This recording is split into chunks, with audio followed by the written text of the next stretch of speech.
तो hello dear student, welcome back to my YouTube channel RPS commerce. RPS commerce में आपका बहुत बहुत स्वागत है।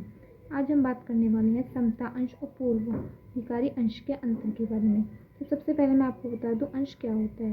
अंश एक पूंजी का भाग होता है, ठीक है। जो व्यापार में पूंजी लगी होती है उसी का एक छोटा सा भाग होता है अंश, ठीक है। और अंश में भी दो अंश पाए जाते हैं, एक होता है समता अंश और एक होता है अधिमान अंश, ठीक है। कंपनी ने 1956 में प्रावधान लागू किया था कि अब आप दो तरह के अंश को ही निर्गमित कर सकती हैं। दो तरह के अंश होते हैं, पहला होता है आपका समतांश, दूसरा होता है आपका अधिमान अंश, जिसे पूर्वाधिकार भी कहा जाता है। इन्हीं के बारे में आज हम डिस्कस करेंगे कि इन दोनों में क्या अंतर होता है। और ये टॉपिक आपके बीकॉम में, क्लास 12th में और 11th में बहुत ज़्यादा इंपॉर्टेंट होता है। तो वीडियो जल्दी से स्टार्ट करते हैं। वीडियो स्टार्ट करने से पहले अगर आप चैनल पर नहीं हैं तो चैनल को सब्सक्राइब ज़रूर कर दें, जिससे कि आपको ऐसी ही इंपॉर्टेंट वीडियो जल्दी से मिल सकती है।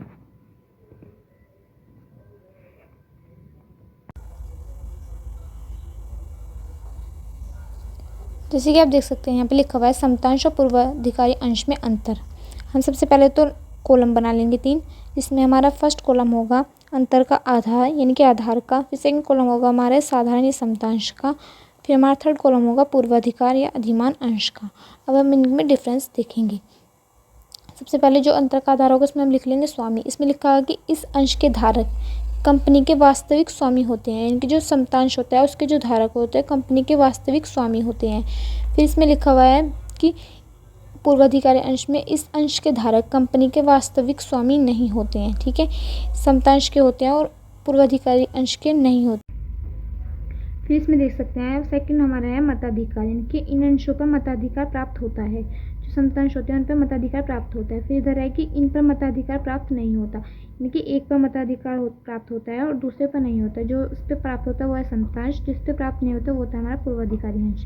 फिर हमारा आ जाता है कि अनिवार्यता। अनिवार्यता है इन अंशों का निर्गमन प्रत्येक कंपनी के लिए अनिवार्य है। जो समतांश होते हैं वो प्रत्येक कंपनी उनका निर्गमन कर सकती है। फिर जो पूर्वाधिकार अंश आता है, इन अंशों का निर्गमन कंपनी के लिए अनिवार्य हो, ठीक है, क्योंकि इन अंशों का निर्गमन कंपनी के लिए अनिवार्य हो भी सकता है, नहीं भी, ठीक है, ये कहना चाह रहा है। फिर यहाँ पे आ जाता है हमारा शोधनीय। शोधनीय मतलब साधारण अंश शोभनीय नहीं होते, ठीक है। जो ये होते हैं समतांश होते हैं हमारे, वो शोभनीय नहीं होते। और जो हमारे यहाँ पे बात कर लीजिए अधिमान अंशों की, वो हमारे शोभनीय होते हैं। फिर जाता है जोखिम। जोखिम के बारे में बात करें तो इन अंशों पर जोखिम अधिमान अंशों की अपेक्षा अधिक होता है, ठीक है, इनके इन पर अधिक होता है। जो समतांश होते हैं उनमें जोखिम की अपेक्षा अधिक होती है। और जो पूर्वाधिकार अंशों की बात कर ली जाए तो इन अंशों पर जोखिम साधारण अंशों की अपेक्षा कम होता है, ठीक है, इसमें इनकी अपेक्षा कम जोखिम होता है। देख सकते हैं ना यहाँ पे कम लिखा है।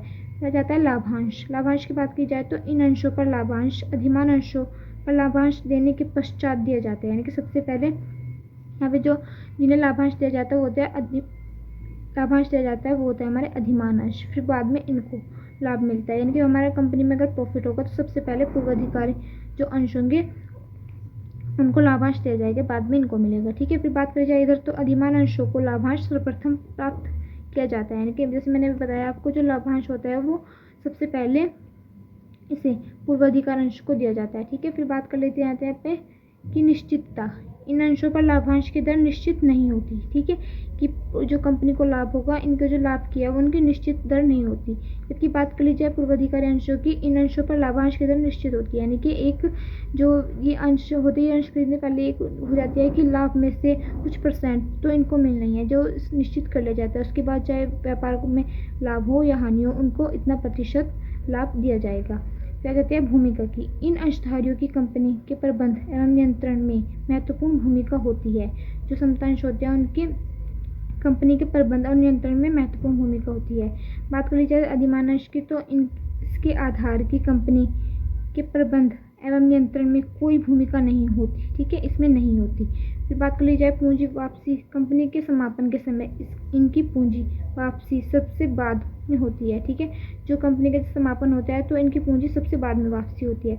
इधर बात कर ली जाए अधिमान अंश की तो समापन के समय इनकी पूंजी को वापसी का प्रथम अधिकार होता है, यानी कि इनको सबसे पहले जो भी सारे लाभ होंगे, जो भी सारी पूंजी दी जाएगी वो सबसे पहले अधिमान अंश को दी जाती है, बाद में वो समतांशों को दी जाती है, ठीक है। क्योंकि समापन के समय इनकी पूंजी की वापसी सर्वप्रथम जो पूंजी मिलेगी समापन के समय वो सबसे पहले मिलेगी अधिमानांश को, उसके बाद मिलेगी पूंजी समतांश को। आई होप आपको वीडियो अच्छी लगी होगी। वीडियो अच्छी लगी हो तो वीडियो को लाइक और चैनल को सब्सक्राइब जरूर कर लें।